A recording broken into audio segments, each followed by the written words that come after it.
Hey YouTube, it's just Andy this time, and I was watching our first Spiral Knights video, and I realized that we didn't really explain it all that much. So I recorded a good amount of gameplay. Actually, it's me heading up to one of the tier 1 bosses. It was pretty easy. I beat him a couple times actually before this. Anyway, just to show you a little bit about the game. And so I'm gonna just pretty much explain how it works and stuff, and what goes on and stuff. So first of all, it's an MMO, but it's a weird MMO. You don't really do much exploring or any of that stuff. It's not a big world or anything like that. It's just the main town of Haven and the bazaar, which is the trading market with a bunch of NPCs and all that. The advanced training facilities, which I've gone in once and then I've never entered that building again, so I can't really explain much about it. And the what's called the arcade. Now the arcade is where you go into these clockworks, as they're called. The clockworks, they bring. I'm not exactly too sure about the story of the game, but the clockworks are the dungeons that you can see me crawling through right now. And the way the party system works is, you can get just random pub games like I'm in with right now, or you can have a guild members join you, or friends join you.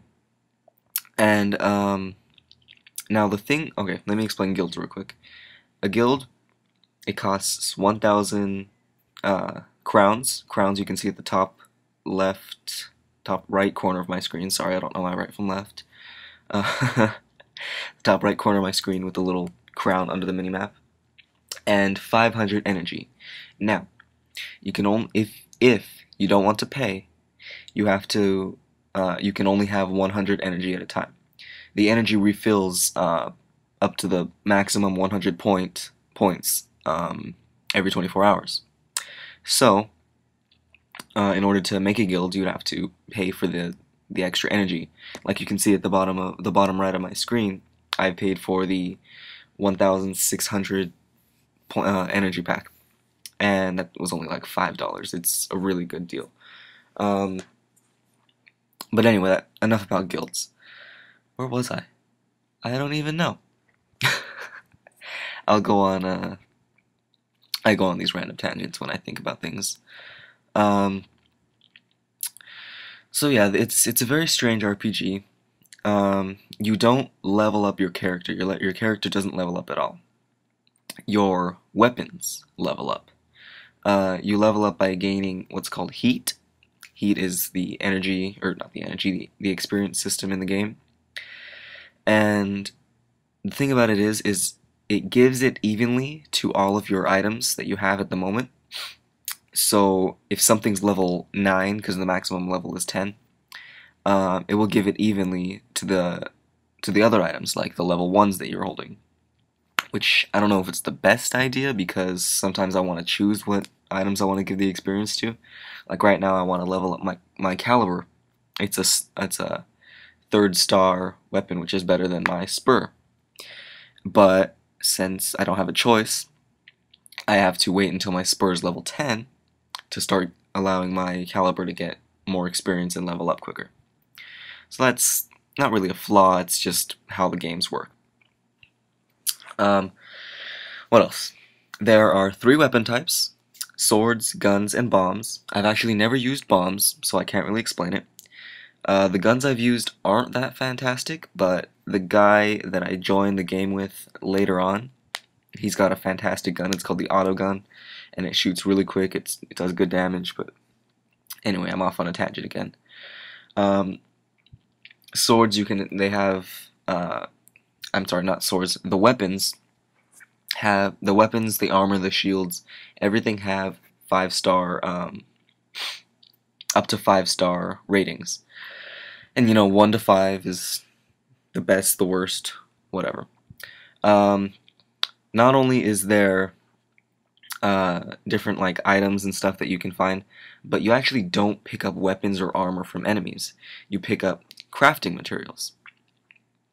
And crafting materials, when combined with the correct crafting, can't talk, the correct crafting recipe will give you that item. Now, some crafting recipes I haven't found. I actually have never found any crafting recipe. I've bought them from the NPCs or off the auction house. That's another thing. There's an auction house in the town square of the main city. It's called Haven, and that's where most of the trading goes on. Sorry, yawning. I'm recording at like 11:30, and I'm tired. I just got back from the beach. Anyway, so okay, as you can see on the screen right now, my items just got experience, and you can see my Wolver cap and my Wolver coat are about halfway to level 8. My spurs a little bit behind to level 10, and my tempered caliber is level 4. Anyway, like I said, it gives what's the word?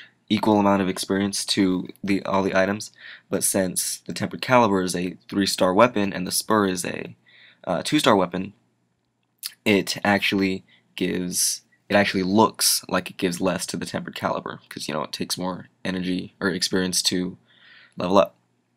Simple RPG concept. What else about the game? Okay, so I'll explain some of the fighting mechanics. It's a very basic game. You right-click to attack. You can use the W, A, S, and D keys to move, or you can left-click and drag the mouse around, and your character will follow. I think you can also use space to attack and Z to attack, and I think X, if I'm not mistaken, is the shield. Something about the shields though, after a certain amount of damage is taken to the shields, they will break and you will take damage. So a good way to avoid taking damage is after you're hit, drop your shield for a couple seconds, let it regenerate, and throw it back up if you really need it. You'll see me do that in the boss fight later on in the video. The mechanics are very simple, but the way they lay out the game is very interesting. Because as you can see, like the little bushes that I'm walking by, most of them are breakable. And they can give you coins, hearts, which are very helpful, because as you can see, I've lost 2.5 health right there, which in a big fight can mean life or death for my team. So, farming the little trees is fairly helpful. What else? Some of the blocks are very interesting the way they do it. There are blocks that when you break it, and I'll explain all this in other videos when I've recorded actually using the blocks and stuff. Some of the blocks, when you break it, it will break all other blocks that are touching it, which is very cool. The blocks you can see right there are explosive blocks. There are 2 types of explosive blocks. The ones that you see right there, and a timed explosive block. The timed explosive block goes off after 3 seconds. And I'm not sure if it does more damage. I'm sorry, I've been playing this game for 3 days. What else? The spikes? Spikes, oh my god, I hate the stupid spikes. Spikes piss me off. They are my worst enemy. I don't know why, but I just take so much ridiculous amounts of damage from them. And I don't know what just happened there. Why did I explode the things behind? I don't know. Anyway, couple of things. Some blocks are unbreakable, like the ones that you can see right there, unless you hit that little blue block on the top of the screen. That is the one that, it destroys all the other blocks touching it. There's the cage block that you can see I'm about to break after I get through these breakable blocks.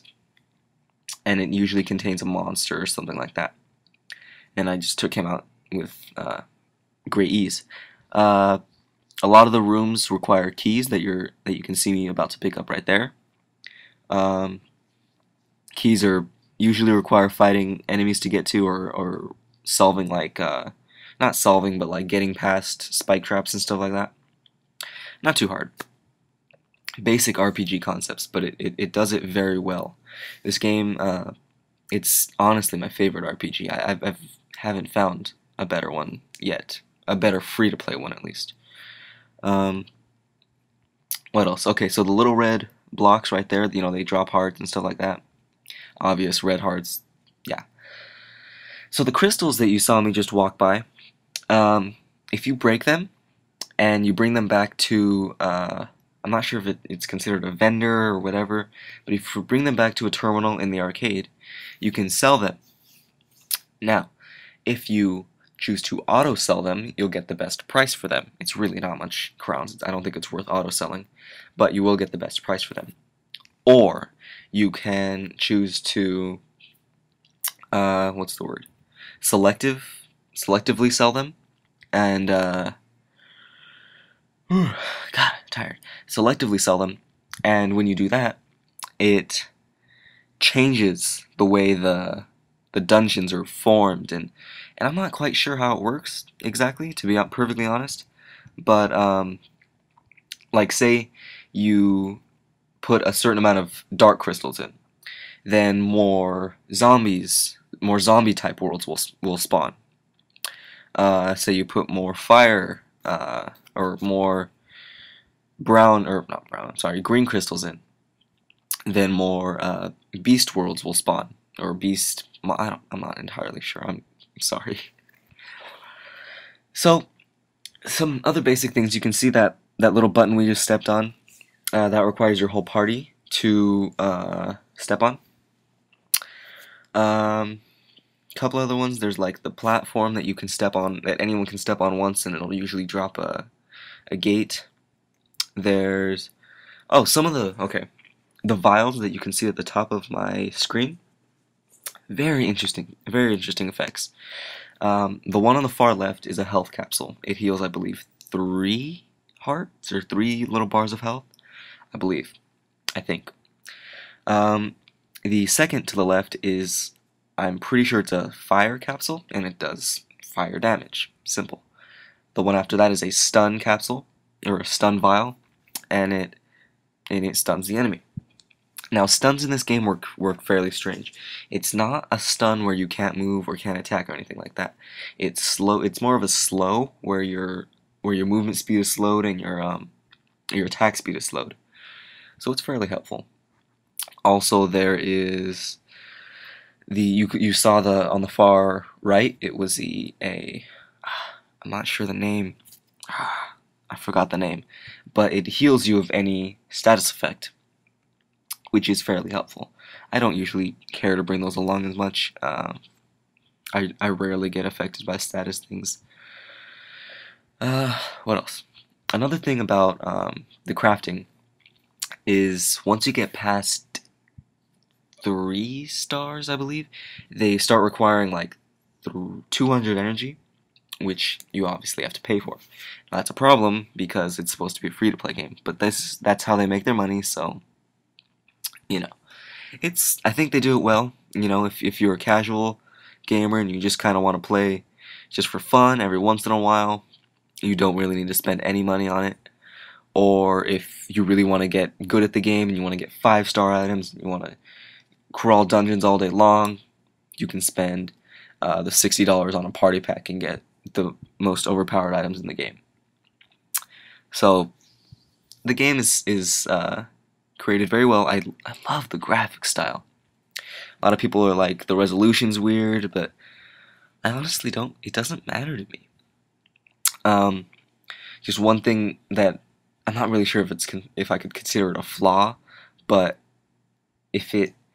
when I'm recording, if I'm in full screen, the UI, like the little heart thing, the mini map, the energy counter, my what's the word? My character, my team, my party information it blinks. It blinks like every second or so, and it just I'm not sure. I'm not sure why it does it, if it's a problem with my computer or what it is, but that's what happens. So I just have to record it like that. Anyway, the energy system it's very good. I seriously did this entire hour-long recording on I think a little over 100 energy. So you could play, an hour a day. And I mean, it's a good hour of fun gameplay. It's not like you're grinding levels. It changes every time you go into a different dungeon. It's fun gameplay. Um, and I mean, it's not like you're grinding for levels. It's not like you're fighting for all this stuff. It's fairly fun because, all the crafting materials, you find it, and based on what you have, you can choose what you want, or you can choose to trade it at the auction house for different crafting materials, for other weapons, for other armor, and you can save up your crowns to get better armor. That's another thing. If you don't want to spend money on the game, you can just save up your crowns and buy the armor from the auction house. So the game is done very well. If you really truly don't want to spend any money at all, then fine, don't spend any money. But it does make it slightly harder to do. And that's just in my opinion.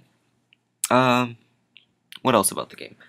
Okay, so you're about to see me go into, I'm pretty sure I'm going into the, oh yeah, okay, I'm going into Moorcroft Manor. Moorcroft Manor is one of the terminals in the game. It's the terminal right before Tier 2, which is, in order to get to Tier 2, you have to have all 2-star items or higher. And we actually had Tier 2, so you'll actually watch me go into what's the word? Into a harder dungeon.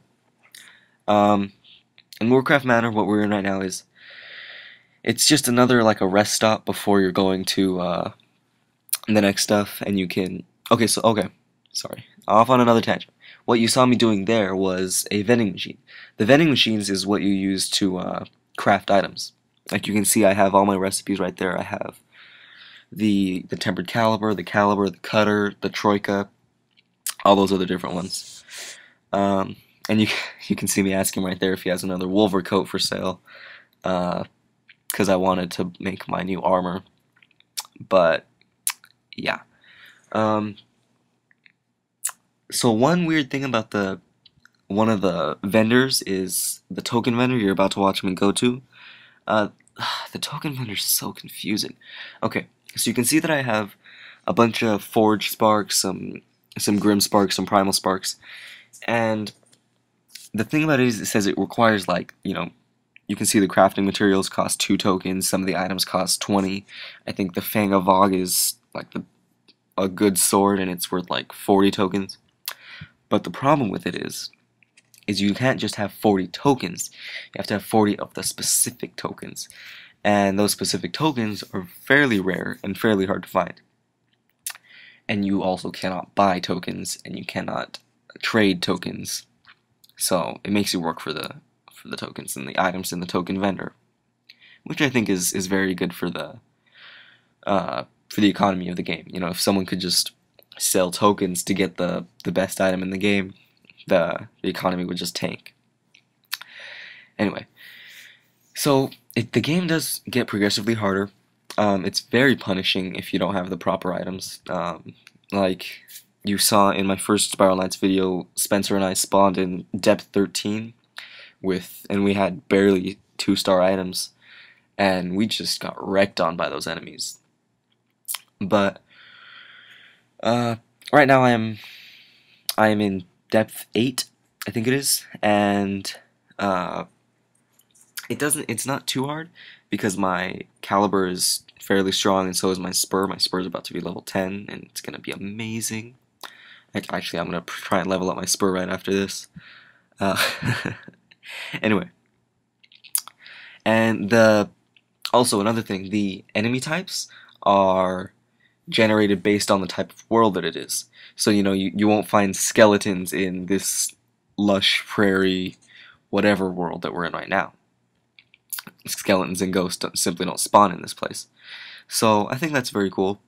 So if you, based on what items you want, you have to go to specific dungeons, and then you have to go to farm the specific items, and it just makes the game makes you work more for the items you want. What are a couple more things? Let's see. There's totem not totem traps. Totem I suppose puzzles. I don't know what you would call them. You have to find the totem, and you have to drag it around with you fighting the enemies, and you have to bring it onto a stool, or not a stool, a pressure plate, where you, if you step off of it, it retracts itself, which is different from the other pressure plates that never retract themselves. So I suppose it's a hassle bringing the totem around, but it's just another element to the game.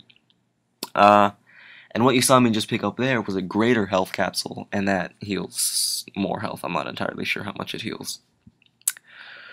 What else? I don't think there's really much else to say. Let's see. There are many different monster types. I know that I haven't seen all the monster types. I haven't even read on the wiki at all yet. So you'd probably have to do research for that. What else? Oh, the vials. Let me get back to the vials. There's a fire vial, a stun vial, a freeze vial, a sleep vial, and a curse vial. Most of them do pretty much exactly what they say. Fire does fire damage. The freeze vial freezes them and does ice damage.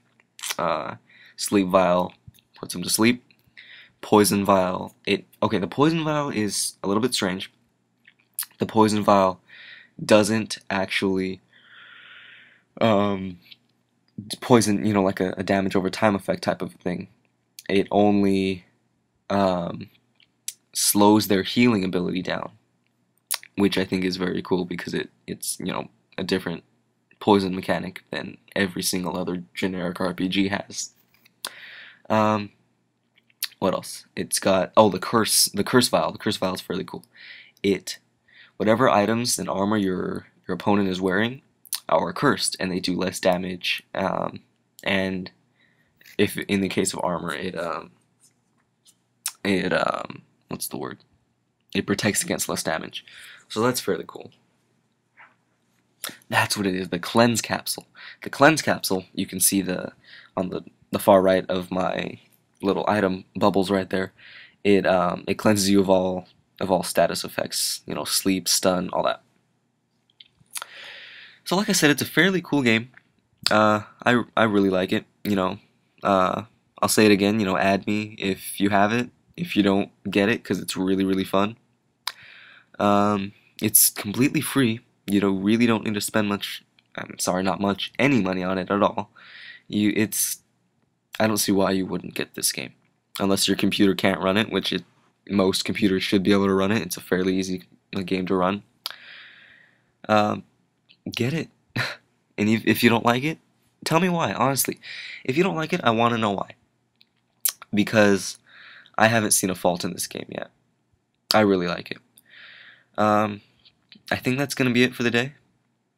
So, this has been Andy.